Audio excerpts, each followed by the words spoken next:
Assalamu alaikum everyone. Today I will be presenting on data collection tools, a fundamental part of any research process.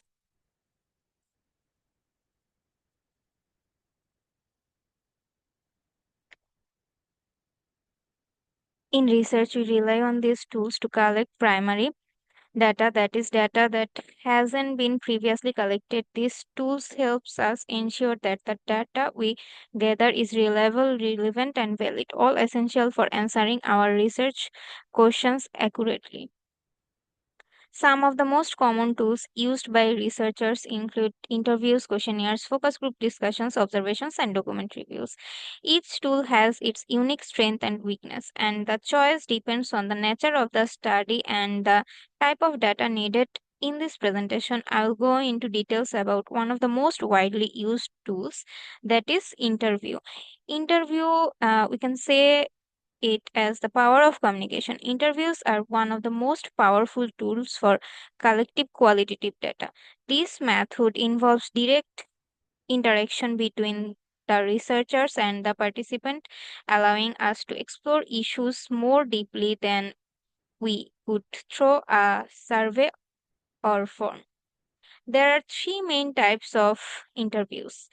First one is structured interviews, where the questions are fixed and standardized.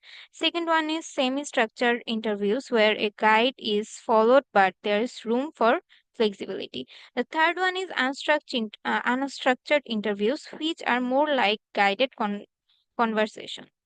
One of the main advantage of interviews is that they offer depth and flexibility. You can ask follow-up questions or clarify answers on the spot.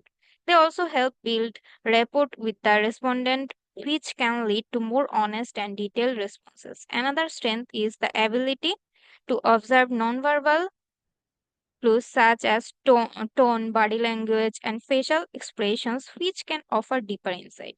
However, interviews do have limitations. They are often time consuming both to conduct and to analyze. There is also the risk of interviewer bias, where the interviewer might unconsciously influence the responses, and because interviews usually involve small samples, the findings are not always generalized to a wider population.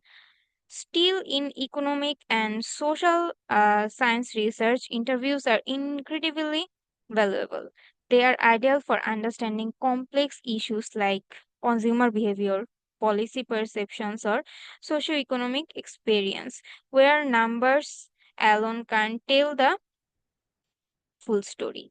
That brings me to the end of my presentation. To summarize, we can say that data collection tools are essential for good research, and interviews, in particular, offer rich, detailed data that help researchers understand the human side of economic and social problems. Thank you for your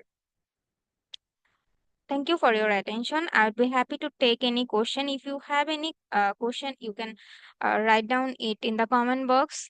Thanks for stay with me and